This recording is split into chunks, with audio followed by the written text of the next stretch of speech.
คุณผู้ชมนะคะไปดูกันที่สหรัฐอเมริกาเพิ่มเติมกันหน่อยนะคะก่อนหน้านี้ที่ได้มีการพูดถึงการอนุมัติงบช่วยเหลือฉุกเฉินให้กับทางด้านของยูเครนหลายคนก็ตั้งคำถามว่าแล้วหลังจากนี้การพิจารณาร่างที่จะมีการช่วยเหลืองบประมาณของยูเครนที่กำลังค้างอยู่ในสภาคองเกรสเนี่ยจะมีการพูดคุยหารือกันอย่างไรล่าสุดนะคะไมค์จอห์นสันประธานสภาผู้แทนราษฎรของสหรัฐอเมริกาเนี่ยให้สัมภาษณ์หลังจากที่เขาได้มีการหารือมีการพูดคุยกับวุฒิสมาชิกของพรรคริพับลิกัน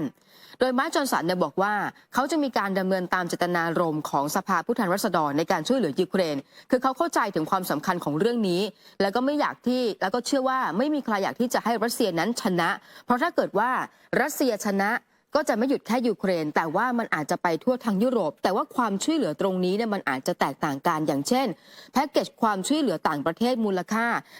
95,000 ล้านดอลลาร์สหรัฐที่ผ่านโดยวุฒิสภาเมื่อเดือนที่แล้วสิ่งที่สสหลายคนอาจจะไม่ได้เห็นชอบหรือว่าดูเหมือนว่าอาจจะไม่มีการรับรองกันเนี่ยคือเรื่องของโครงสร้างในการสนับสนุนครั้งนี้เขามองว่าการช่วยเหลือหรือว่าการสนับสนุนควรจะต้องเป็นรูปแบบของเงินกู้หรือว่าการเช่าซื้อเพื่อปกป้องผลประโยชน์ของผู้เสียภาษีอากรชาวสหรัฐอเมริกาอันนี้น่าจะเป็นแนวทางใหม่แต่สุดท้ายแล้วเนี่ยก็ต้องรอดูว่าวุฒิสภานั้นจะมีความเห็นชอบอย่างไรอีกประเด็นเรื่องหนึ่งที่เขามีการหารือกันก็คือเรื่องของการอนุญาตให้มีการริบทรัพย์สินของรัสเซียแล้วก็การโอนเงินทุนทรัพย์สินไปยังกองทุนเพื่อช่วยเหลือยูเครนประเด็นเรื่องนี้นะคะไมค์จอห์นสันเนี่ยไม่ได้กล่าวถึงว่าเขาจะไปพูดถึงเรื่องนี้มากน้อยแต่อย่างใดแล้วก็รวมไปถึงเรื่องของมาตรการปกป้องชายแดนของสหรัฐอเมริกาว่าร่างนี้จะถูกบรรจุหรือไม่แต่ว่ากระทรวงการต่างประเทศของสหรัฐอเมริกาเนี่ยออกมาแสดงความคิดเห็นบอกว่าถ้าเกิดว่าแนวคิดช่วยเหลือยูเครนในรูปแบบของเงินกู้มันอาจจะเป็นการสร้างภาระให้กับยูเครนด้วยหนี้ต่างประเทศหลายพันล้านแล้วในสถานการณ์แบบนี้เนี่ยอาจจะเป็นเรื่องที่ไม่เหมาะสมค่ะครับในขณะที่เยนสโตเทนเบิร์กเลขาธิการขององค์การสนธิสัญญาป้องกันแอตแลนติกเหนือหรือว่านาโต้นะครับได้ออกมาระบุบอกว่าวันนี้เนี่ยนะฮะยูเครนเนี่ยไม่ได้หมดกำลังใจไม่ได้หมดความกล้าหาญในการที่จะต่อสู้กับรัสเซียนะแต่วันนี้เนี่ยพวกเขากำลังหมดเกลี้ยงเรื่องของกระสุนนะครับโดยเยนสโตเทนเบิร์กนั้นบอกกับผู้สื่อข่าวว่า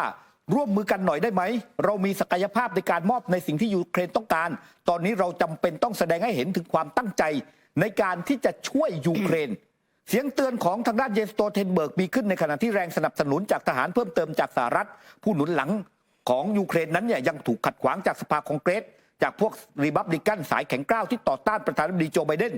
ทางด้านเยนสโตเทนเบิร์กนั้นบอกว่าพันธมิตรทุกชาติจำเป็นต้องพยายามอย่างหนักในการส่งมอบอย่างรวดเร็วในทุกๆวันที่ล่าช้าก่อให้เกิดผลกระทบอย่างแท้จริงในสนามรบกับยูเครนเขายังย้ำนะครับว่านี่คือช่วงเวลาที่สำคัญยิ่งและมันจะเป็นความผิดพลาดครั้งใหญ่หลวงประวัติศาสตร์หากเปิดทางให้ทางด้านประธานาธิบดีวลาดิเมียร์ปูตินและกองทัพรัสเซียได้รับชัยชนะ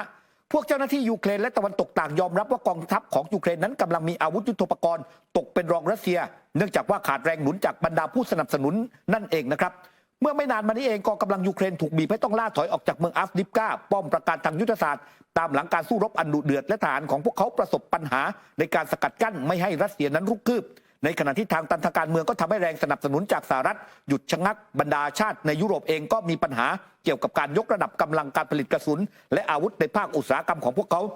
ทางด้านเยนสโตเทนเบิร์กนั้นบอกว่าเราจำเป็นต้องตัดสินใจต่างๆในการลงทุนเพิ่มเติมในอุตสาหกรรมด้านกลาโหมเราจำเป็นต้องรับประกันว่ารัฐบาลต่างๆของเรานั้นเห็นพ้องในการที่จะทำสัญญากับอุตสาหกรรมด้านกลาโหมเพื่อพวกเขานั้นสามารถตัดสินใจในเชิงพาณิชย์และยกระดับการผลิตได้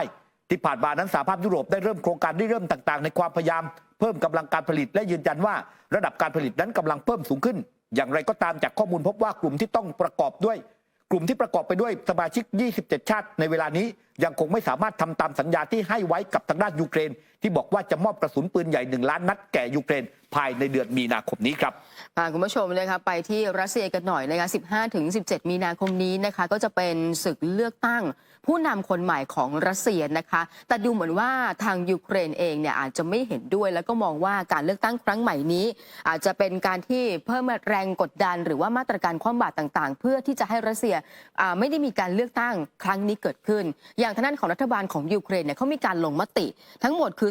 282 เสียงในการมีมติเห็นชอบที่จะเรียกร้องให้รัฐบาลหรือว่ารัฐสภาของประเทศอื่นๆรวมไปถึงองค์กรระหว่างประเทศเนี่ยประณามการเลือกตั้งครั้งใหม่ของรัสเซียเขามองแบบนี้นะคะว่า ณวันนี้เองเนี่ยไม่ว่าจะเป็นภูมิภาคโดเนสเองก็ตามเนี่ยไม่อยากที่จะให้มีการเลือกตั้งผู้นำคนใหม่ของรัสเซียเกิดขึ้นจึงได้มีการเรียกร้องให้มีการเพิ่มแรงกดดันมาตรการคว่ำบาตรทั้งต่อเจ้าหน้าที่พลเมืองของรัสเซียที่เกี่ยวข้องกับการจัดการเลือกตั้งซึ่งยูเครนเนี่ยมองว่าการเลือกตั้งครั้งนี้เป็นการเลือกตั้งที่หลอกลวงหรือแม้กระทั่งเป็นการเลือกตั้งที่ไม่อิสระไม่ยุติธรรมเหมือนกับเลขาธิการของนาโต้ก็มองแบบนี้เหมือนกันว่าการเลือกตั้งในรัสเซียเนี่ยมันจะไม่เสรีแล้วก็ไม่ยุติธรรมเพราะว่าทางด้านของนาโต้เองก็รู้อยู่แล้วว่านักการเมืองฝ่ายค้านก็ติดคุกหรือบางคนถูกฆ่าถูกนิรเทศหรือแม้กระทั่งบางคนเนี่ยอาจจะถูกสกัดไม่ให้เข้ารับสมัครในการเลือกตั้งครั้งนี้แต่ว่าถ้าเกิดไปดูความเคลื่อนไหวสสของรัฐสภายุโรปอย่างเดวิดแมคเลอันเตอร์แล้วก็โดมัสโชเบเนี่ยก็มีการโพสต์ผ่านทางเพจตัวเองแล้วก็ระบุชัดเจนเลยว่า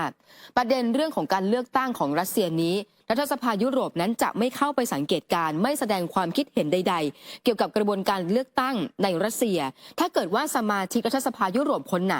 แสดงความคิดเห็นหรือว่าไปตัดสินใจสังเกตการนั่นหมายความว่าอันนี้เป็นความคิดเห็นส่วนตัวเท่านั้นขณะที่รัสเซียนะคะประธานคณะกรรมการการเลือกตั้งกลางอย่างเอลล่าปามพิโลวาเนี่ยก็ออกมาระบุว่ารัสเซียรู้ดีถึงเรื่องของการยั่วยุที่เกิดขึ้นทั้งในประเทศทั้งต่างประเทศจุดมุ่งหมายก็คือว่าต้องการจะขัดขวางการเลือกตั้งผู้นำคนใหม่ของรัสเซียที่จะมาถึงซึ่งทางการรัสเซียมองว่านี่มันคือการละเมิดสิทธิ์ของพลเมืองของรัสเซียแล้วก็ย้ำชัดเจนว่าทางการของรัสเซียเนี่ยเลือกแล้วก็รวมไปถึงให้มีการจัดการเลือกตั้งครั้งนี้อย่างยุติธรรมที่สุดค่ะคือก็น่าแปลกใจนะฮะคือยูเครนเนี่ยองค์กรต่างๆของยูเครนเนี่ยแทนที่จะไปเรียกร้องเนี่ยให้ประเทศของตัวเองเนี่ยได้มีการเลือกตั้งตามปกติซึ่งยูเครนเนี่ยจะต้องมีกำหนดการเลือกตั้งเนี่ยภายในเดือนมีนาคมนี้เหมือนกันนะคุณผู้ชมแต่ตอนนี้ยูเครนเงียบกริบเลยแต่กลายเป็นว่าองค์กรต่างๆในยูเครนนั้นเนี่ยไปเรียกร้องเนี่ยนะฮะให้ชาวรัสเซียนั้นเนี่ยไม่ไปใช้สิทธิ์เลือกตั้งหรือว่าไม่ลงคะแนนให้กับทางด้านประธานาธิบดีวลาดิเมียร์ปูตินก็บอกว่าเป็นการเลือกตั้งไม่ยุติธรรมแต่ในประเทศของตัวเองเนี่ยที่ไม่ได้พูดถึงการเลือกตั้งเลยเนี่ยกลับไม่มีการพูดถึงใช่หรือแม้กระทั่งผู้นำยูเครนบอกว่าตอนนี้จะต้องเลือกตั้งเนี่ยเปลี่ยนม้ากลางศึกเนี่ยมันเป็นไปไม่ได้ครับหรือแม้แต่นาโต้ก็เช่นเดียวกันนะครับที่อ้างว่าตัวเองนั้นเนี่ยเป็นชาติประชาธิปไตยนะครับแล้วก็จะต้องมีผู้นำที่มาจากการเลือกตั้งแต่เวลานี้ผู้นำยูเครนนั้นบอกว่าจะไม่มีการเลือกตั้งในยูเครนอย่างเด็ดขาดถ้าหากยังมีการสู้รบแต่บรรดาชาติของนาโต้นั้นก็เงียบกับเรื่องนี้นะฮะซึ่งนี่ก็แสดงให้เห็นชัดเจนนะครับว่าจริงๆแล้วเนี่ยคำว่าประชาชนและก็ประชาธิปไตยของชาติตะวันตกนั้นเนี่ยมันก็คือแค่คำกล่าวอ้างเพื่อผลประโยชน์ของตัวเองแต่ดูนะฮะถ้าพวกตนเองนั้นเนี่ยไม่ทำเนี่ยไม่เป็นไรแต่ถ้าอีกฝั่งหนึ่งเนี่ยไม่ทำหรือใครที่ไม่เป็นพวกตัวเองไม่ทำเนี่ยพวกนี้ก็จะใช้คำอ้างว่าประชาธิปไตยเนี่ยเข้าไปกดดันนะครับคุณผู้ชมครับไปดูเรื่องของโรงไฟฟ้านิวเคลียร์ซาปอริเซียกันบ้างนะครับเงียบหายไปนานล่าสุดนั้นมีการรายงานข่าวนะครับว่ากองทัพยูเครนได้ยิงถล่มโครงสร้างพื้นฐานภายในโรงไฟฟ้าซาปอริเซียที่ถูกทางด้านกองทัพรัสเซียยึดครองเอาไว้นะครับนอกจากนั้นยังมีการทิ้งระเบิดบริเวณรั้วใกล้กับถังน้ำมันดีเซลด้วยโดยทางฝ่ายบริหารได้ประณามการโจมตีดังกล่าวว่าเป็นสิ่งที่ยอมรับไม่ได้ผู้สื่อข่าวรายงานนะครับว่าเวลานี้ยังไม่สามารถยืนยันรายงานทั้งสองฝ่ายได้ในทันทีและยังไม่ชัดเจนว่าการโจมตีโรงไฟฟ้านิวเคลียร์ที่ใหญ่ที่สุดในทวีปยุโรปนั้นเกิดขึ้นเมื่อใดก่อนหน้านี้ราฟาเอลกรอสซี่ผู้อำนวยการสำนักงานพลังงานปรมาณูสากลหรือว่า IAEA ได้เตือนหลายครั้งถึงอันตรายจากการโจมตีโรงไฟฟ้านิวเคลียร์ทั้งนี้รัสเซียกับยูเครนทำสงครามกันมานานกว่า2 ปีแล้วเนี่ยโดยต่างฝ่ายต่างกล่าวโทษกันถึงการยิงถล่มครั้งก่อนๆที่ทำให้สายส่งกระแสไฟฟ้าเสียหายและเป็นอันตรายต่อเครื่องกำเนิดไฟฟ้ามาร่วมสนับสนุนท็อปนิวส์นำเสนอความจริงได้แล้ววันนี้เพียงกดปุ่ม Super Thanks แล้วเลือกจำนวนเงินตามที่ต้องการได้เลยครับขอบคุณครับ